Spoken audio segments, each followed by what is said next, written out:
오래전에 한 목사님께서 경험하신 내용을 글로 읽은 적이 있습니다. 새벽 기도회를 가기 위해서 신호를 대기하고 있었다고 합니다.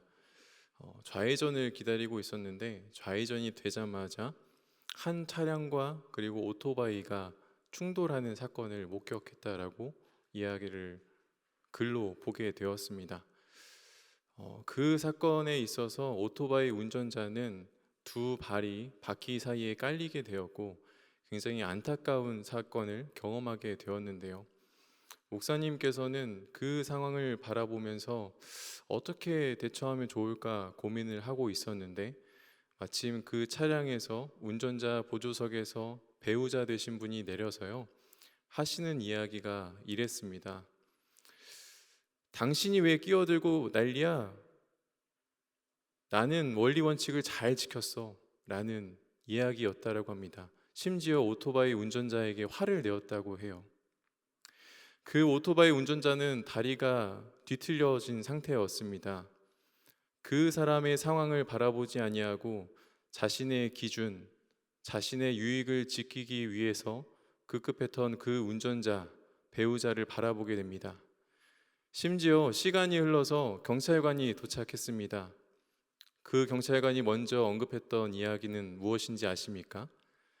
혹시 블랙박스를 제거하지는 않으셨겠지요? 라는 질문이었습니다. 사람의 상태보다, 사람의 환경보다 사건을 급급하게 정리하려고 하는 그 모습을 살펴보게 됩니다. 그러나 안타깝게도 그 차량 운전자 옆에 십자가가 달려 있었다라고 합니다. 목사님께서는 그 십자가를 바라보면서 슬피 굉장히 어려운 마음으로 그 광경을 바라보았다라고 하는데요. 혹여라도 그 오토바이 운전자가 그 차량의 십자가를 보았다라고 한다면 어떤 생각을 가졌을까요? 그리고 그 십자가는 오늘날 우리에게 어떤 이야기를 하고 싶었던 것일까요?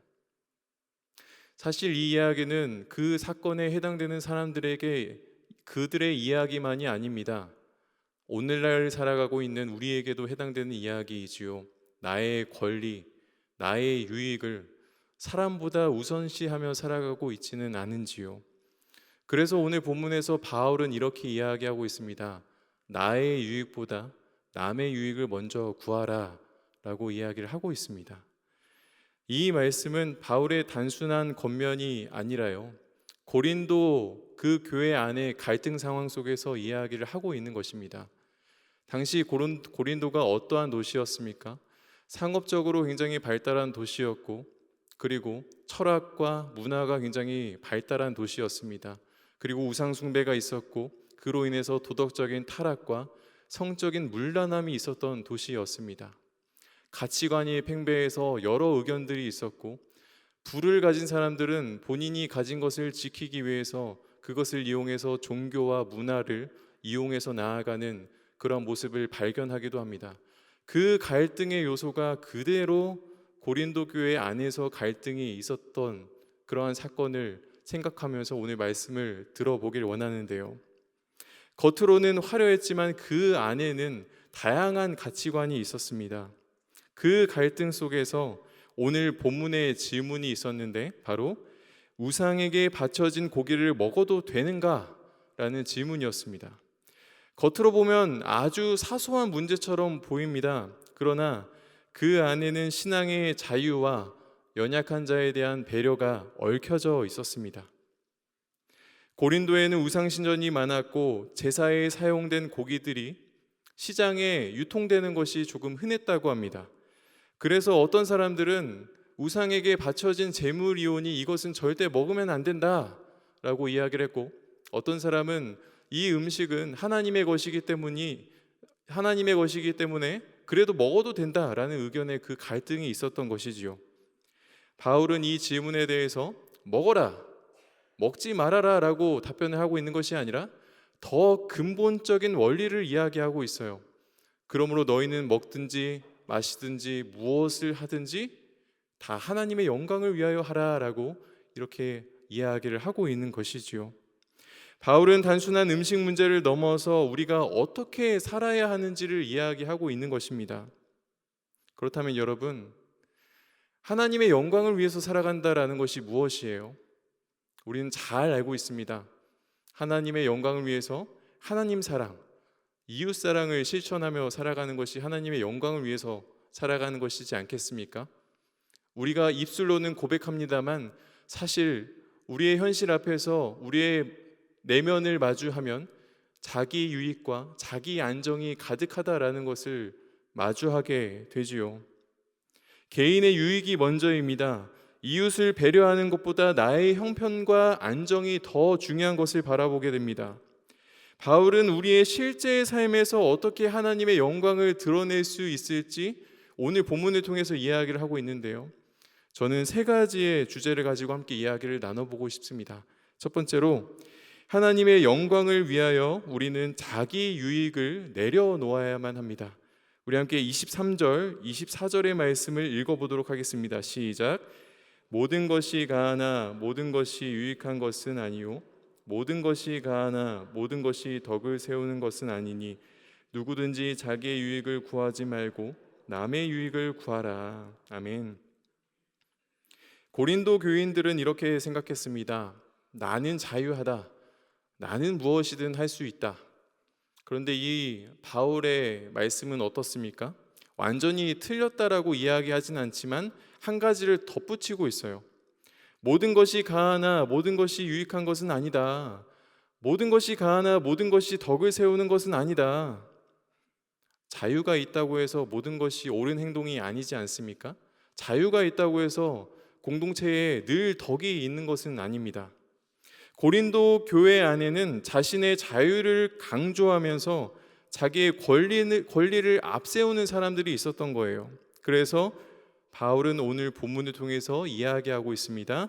누구든지 자기의 유익을 구하지 말고 남의 유익을 구하라. 바울은 왜 이렇게 이야기를 하고 있는 것일까요? 자기의 유익만을 구하다 보면 마음의 중심이 바뀌기 때문이에요. 처음에는 나의 권리를 지켜야 한다라고 생각을 합니다. 그런데 손해보지 않아야 된다라고 생각을 하지요. 그런데 시간이 흐를수록 하나님보다 개인의 기준이 더 중요해지는 것을 바라보게 됩니다. 성경은 하나님 대신 다른 것을 중심에 두는 것을 바로 우상이라고 이야기하는데요. 우리가 돌로 만든 것, 나무로 만든 것만 우상이 아니라 나 안에, 우리의 안에 하나님 위에 더 큰 것이 있다라고 말한다면 그것이 바로 우상이라고 이야기를 합니다. 예수님을 믿으면 늘 고민이 생깁니다. 세상이 말하는 기준과 하나님의 말씀이 충돌하기 때문입니다. 세상은 자기 유익을 우선하라고 이야기를 하죠. 물론 자기를 관리하고 책임 있게 살아가는 것은 굉장히 중요합니다. 그러나 문제는 나의 유익만을 중심에 두기 시작할 때에 문제가 생겨난다라는 것이지요. 그렇게 살게 되면 남의 유익은 멀어집니다. 나의 선택이 남에게 어떤 영향이 흐르게 되는지를 전혀 생각하지 않고 살아가게 된다라는 거죠. 열왕기상 21장의 말씀을 기억하시지요. 나봇의 포도원 사건이 등장합니다. 북이스라엘 왕 아합은 성전 앞에 지나가다가 근사하고 멋진 포도원을 발견하게 됩니다. 그래서 그 나봇의 포도원, 그 포도원을 나에게 줘라. 내가 그 포도원을 채소밭으로 쓰겠다. 대신 내가 더 좋은 포도원을 너에게 줄게. 그만한 가치를 너에게 줄게라고 이야기를 하지만 나봇은 어떻게 합니까? 단칼에 거절합니다. 이것은 조상들로부터 물려받은 것이고 하나님의 뜻입니다 라고 하며 거절하지요. 이 이야기를 듣고 아합은 굉장히 마음이 아팠던 것 같습니다. 굉장히 신경질 난 상태로 침상에 들어서게 됐고 이세벨이 이 모습을 바라보면서 이 이야기를 듣고 어떻게 행동을 취하게 되죠? 거짓 음모를 펼칠 몇 명의 인원을 모아서 이 나봇이라는 사람이 하나님과 왕을 모독했다라고 거짓 증언을 하기 시작합니다. 그에 대한 결과로 어떻게 됐어요? 돌로 맞아서 살인을 취하게 되는, 결국 죽게 되는 그 장면을 우리는 열왕기상 21장을 통해서 살펴보게 됩니다. 한 사람의 욕심이 한 사람의 자기 유익이 죄로 나타났고 그리고 살인까지 이르게 되는 것이죠. 여러분, 아합은 자신의 권리를 절제하지 못했습니다. 하나님보다 자신의 욕망이 더 중요했지요. 바울이 말하는 이 자기의 유익을 구하지 말라라는 것은요, 바로 이런 상황을 경고하는 말씀입니다. 하나님의 영광은 내가 더 많이 가지는 것에 있지 아니하고 내가 절제할 줄 아는 데에 있다라는 거죠. 두 번째로, 하나님의 영광을 위하여 우리는 양심을 지켜야만 한다라는 사실입니다. 고린도에는 우상 신전이 많았습니다. 그래서 제사에 바쳐졌던 고기들이 시장에 유통되는 일들이 흔했다라고 합니다. 그래서 바울은 먼저 이렇게 이야기를 하고 있어요.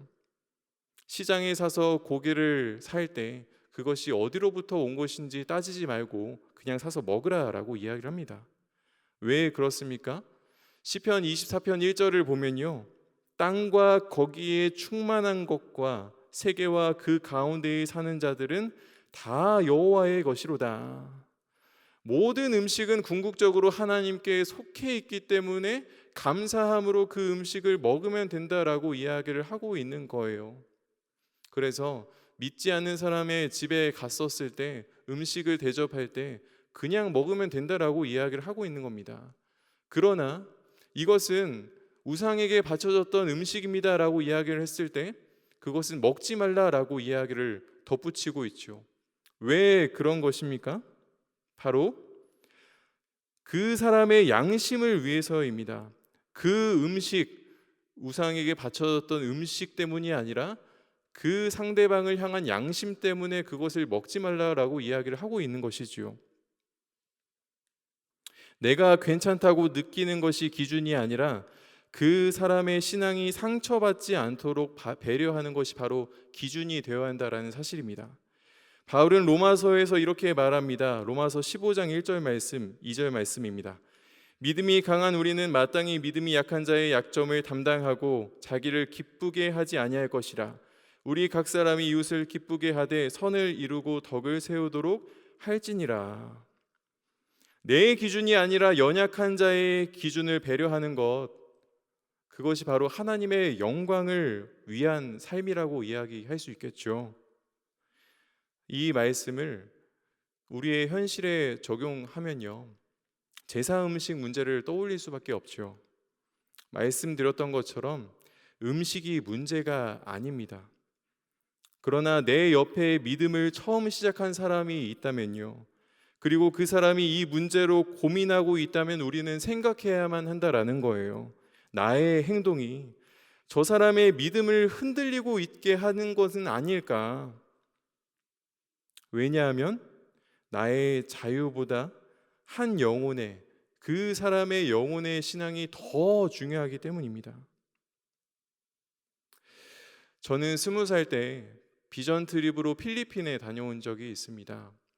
그래서 일과를 마치고 선교사님과 함께 시장에 방문했던 적이 있는데요, 시장에 방문해서 사실 속으로 많이 힘들었습니다. 왜냐하면 위생 상태가 많이 좋지 않았기 때문에 고기를 보면서 파리가 들끓는 것을 보고 설마 내가 저 음식을 먹는 것은 아니겠지라고 이제 20살 청년이 생각했었습니다.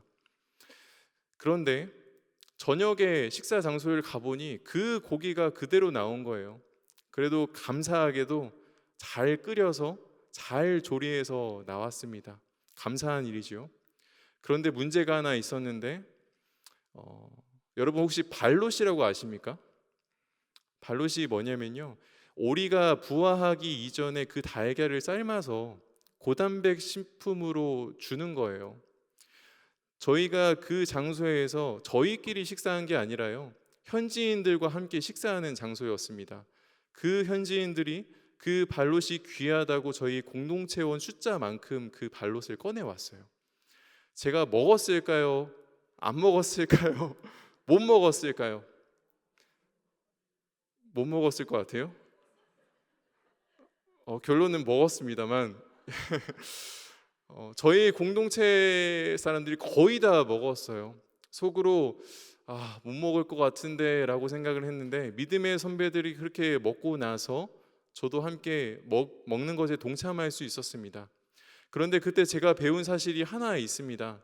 선배님들과 같이 이야기를 나누면서 믿음의 신앙이라는 것이 본인만의 신앙을 지키는 것이 아니라 함께 대접하는 이의 신앙을 바라볼 수 있는 넉넉한 마음이 있어야만 진정한 신앙이라고 이야기할 수 있다는 것을 그때 깨달은 것입니다. 저는 오늘 바울이 이 본문을 통해서 이야기하는 것도 사실 비슷한 내용이라고 저는 생각을 합니다. 27절을 보시면요, 불신자 중 누가 너희를 청할 때에 너희가 가고자 하거든 너희 앞에 차려놓은 것은 무엇이든지 양심을 위하여 묻지 말고 먹으라. 괜히 따져서 관계를 하지 않게 하라는 것이죠. 동시에 누군가의 신앙이 흔들릴 상황이라면 멈추라는 것입니다. 왜냐하면 음식도 사람도 양심도 모두 하나님께 속해 있기 때문이에요. 땅과 거기에 충만한 것과 세계와 그 가운데에 사는 자들은 다 여호와의 것이기 때문입니다. 세 번째로, 하나님의 영광은 사람을 구원으로 이끄는 삶에서 드러나게 되는데요, 우리 32절, 33절의 말씀 함께 읽어보도록 하겠습니다. 시작. 유대인에게나 헬라인에게나 하나님의 교회이나 거치는 자가 되지 말고 나와 같이 모든 일에 모든 사람을 기쁘게 하여 자신의 유익을 구하지 아니하고 많은 사람의 유익을 구하여 그들로 구원을 받게 하라. 아멘. 바울은 여기서 넓혀서 이야기를 하고 있습니다. 범위를 넓히고 있는데요, 유대인들에게는 유대인 같이, 헬라인에게는 헬라인 같이 행동을 하라는 거죠. 그리고 하나님의 교회, 곧 공동체 안에서 거치는 자가 되지 말라라고 이야기를 하고 있습니다. 왜 이렇게까지 바울이 이야기를 하고 있는 것일까요? 바울의 관심은 단순히 갈등을 줄이는 것에 있지 않았습니다. 그의 관심은 복음이 막히지 않는 것에 집중되어 있었어요. 그래서 더 나아가 한 사람이 더 구원에 이를 수 있도록 하는 것이 그의 목표였습니다. 그래서 33절의 마지막 말씀이 중요한데요, 그들로 구원을 받게 하라. 바울은 단지 좋은 사람이 되라고 말하고 있는 것이 아닙니다. 그들을 위해서 비위를 마치라고 하는 것도 아닙니다. 많은 사람을 구원으로 이끄도록 해라라고 이야기를 하는 거죠. 고린도전서 9장 19절에서 그는 이렇게 이야기합니다. 내가 모든 사람에게서 자유로우나 스스로 모든 사람에게 종이 된 것은 더 많은 사람을 얻고자 함이라. 바울은 자유한 사람이었습니다. 그런데 그 자유를 본인을 위해서 사용한 것이 아니라 유대인 앞에서 유대인처럼, 이방인 앞에서 이방인처럼 행동하며 살아왔습니다. 그 이유는 단 하나예요. 복음이 막히지 않도록 하기 위해서. 그래서 그에게는 먹고 마시는 일조차 구원과 연결되어 있었습니다. 이 모습은 우리 예수님의 모습을 생각나게 하지요.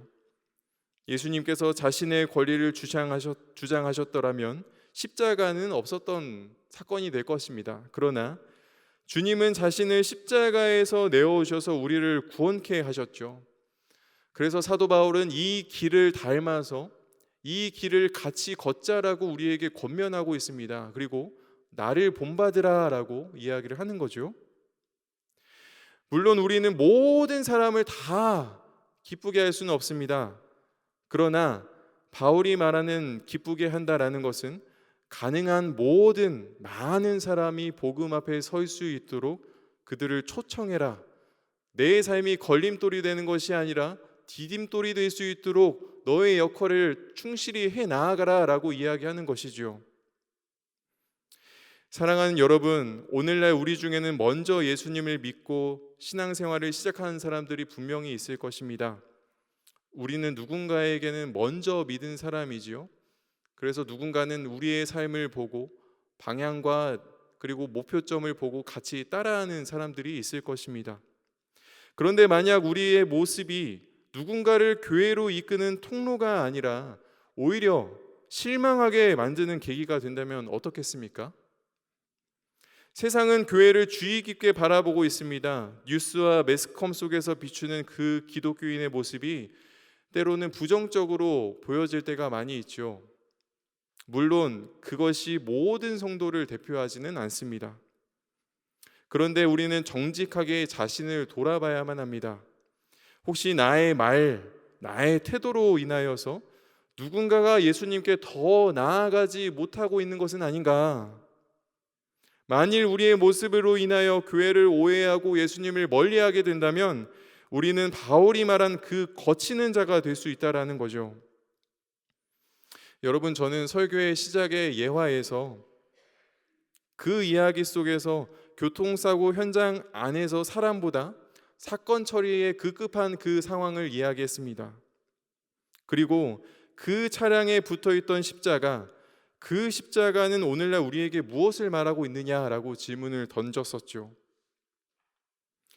바울은 오늘 본문 31절에서 이렇게 결론을 내리고 있는데요. 31절을 한 목소리로 읽어보겠습니다. 시작. 그런즉 너희가 먹든지 마시든지 무엇을 하든지 다 하나님의 영광을 위하여 하라. 먹는 일, 마시는 일, 사소한 일, 그 모든 것들을 다 하나님의 영광을 위해서 하라라는 거죠. 사랑하는 여러분, 올해 우리 교회의 표어가 무엇입니까? 생명을 살리는 예배자입니다. 하나님의 영광을 위해서 살아간다라는 것이 곧 예배이잖아요. 그래서 우리는 일상 속에서 방향성을 생명 살리는 것에 목적을 두고 예배자의 모습으로서 하나님의 영광을 위해서 살아가야만 합니다. 그런데 오늘 저와 여러분의 모습은 어떠합니까? 사람의 생명보다 사건을 먼저 바라보고 있지는 않은지요? 관계보다 내 기준과 내 권리를 먼저 세우는 모습이 있지는 않은지요? 이제는 우리가 사람을 먼저 바라보는 성도가 되길 소망합니다. 내 자유, 그것보다 이웃의 유익을 먼저 바라보며 내 삶이 누군가의 그 신앙에 있어서 구원의 자리로 이끄는 귀한 통로로 사용되기를 소망합니다. 그래서 먹든지 마시든지 무엇을 하든지 하나님의 영광을 위하여 살아가는 생명 살리는 예배자로 살아가기를 간절히 소망합니다.